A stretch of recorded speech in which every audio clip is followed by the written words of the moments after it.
જય રામાપીર મિત્રો, તો તમે રામદેવ પીરના બહુ બધા પરચા સાંભળ્યા હશે. એમાંનો એક પરચો એમણે દરજીડાને આપ્યો હતો કે એમણે લીલા ઘોડલા આકાશે ઉડાડ્યા હતા. શું તમને એ પરચા વિશે ખબર છે?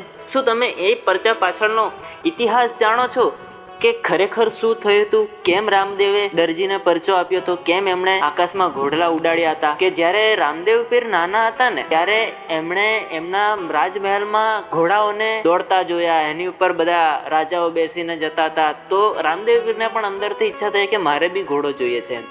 તો એ દોડતા દોડતા મીનળ દેવી પાસે જાય છે અને કહે છે કે મમ્મી, મારે પણ ઘોડલો જોઈએ છે, મારે પણ ઘોડો જોઈએ છે. એવી જીદ કરે છે અને રડવા માંડે છે. ત્યારે રાણી થી દેખાતું નથી અને એ રાજા પાસે જાય છે. ત્યારે રાજા ખતરનાક ઘોડા બનાવે એવો દરજી એ લોકો બોલાવે છે અને એ દરજીને એક કિંમતી લીલા કલરનું કાપડ આપે છે કે લે દરજી, મારા દીકરા માટે તું એક એવો ખતરનાક આમ મસ્ત ઘોડો બનાવજે કે આ ઘોડો જોઈને મારો દીકરો ખુશ થઈ જાય એમ. અને એમ કરીને દરજીને કાપડ આપે છે. એ દરજી કાપડ લઈને પોતાના ઘરે જતો રહેશે. ત્યારે દરજી ઘરે જઈને જોવે છે કે વાહ, આ કાપડ તો કેટલું સુંદર છે, કેટલું કિંમતી છે. આ કાપડનો ઉપયોગ તો રાજા મહારાજા કરે છે. એના મનમાં લોભ અને લાલચ પેદા થાય છે. ત્યારે દરજી શું કરે છે કે એનું જે કિંમતી કાપડ હતું એનો મોટા ભાગનો હિસ્સો લઈ લે છે અને સંતાડી દે છે. અને એના ઘરમાં જે ડૂચા હતા એ બધા ડૂચાનું બધું ભેગું કરીને ઘોડો સીવી દે છે. અને એ વિચારે છે કે ત્યાં કોને કઈ ખબર પડવાની છે એમ. તો એ ઘોડલો લઈને પાછા રાજમહેલમાં જાય છે અને રાજાને આપે છે ઘોડો. ત્યારે દોડતા દોડતા રામદેવ પીરને તો ખબર જ છે કે દરજીએ શું કપટ કર્યો છે એમ. ઘોડલા ઉપર જ્યારે રામદેવ પીર આમ હાથ ફેરવે છે ત્યારે ઘોડલામાં અચાનક જીવ આવી જાય છે, એક ચમત્કાર થાય છે અને એ ઘોડલો રામદેવ પીરને લઈને આકાશે ઉડી જાય છે.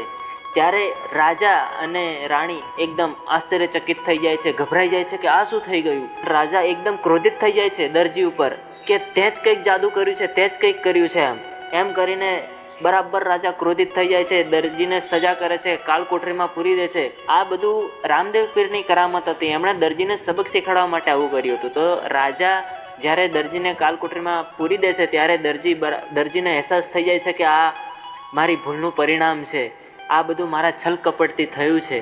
ત્યારે દરજી ભગવાનને પ્રાર્થના કરે છે કે ભગવાન મને માફ કરી દો, આ મારાથી ભૂલ થઈ ગઈ. એ રાજા જોડે જાય છે. દરજી છેવટે રાજાના પગમાં પડી જાય છે અને રાજાની માફી માંગે છે કે મહારાજ, મારાથી ભૂલ થઈ ગઈ. મેં લોભ અને લાલચમાં આવીને મારા તમારે જે કિંમતી કાપડ આપ્યો એ મેં ચોરી લીધું છે અને મેં જૂના કાપડનો ઘોડો બનાવીને રાજાને આપ્યો હતો. એ આ રીતે દિલથી પ્રાર્થના કરે છે ભગવાનને. ત્યારે રામદેવ પાસે પ્રાર્થના પહોંચી જાય છે અને રામદેવ પરત પાછા આવે છે. પછી દરજીને ખબર પડે છે કે ઓહો, આ તો મારા ભગવાન છે, અંતર્યામી છે.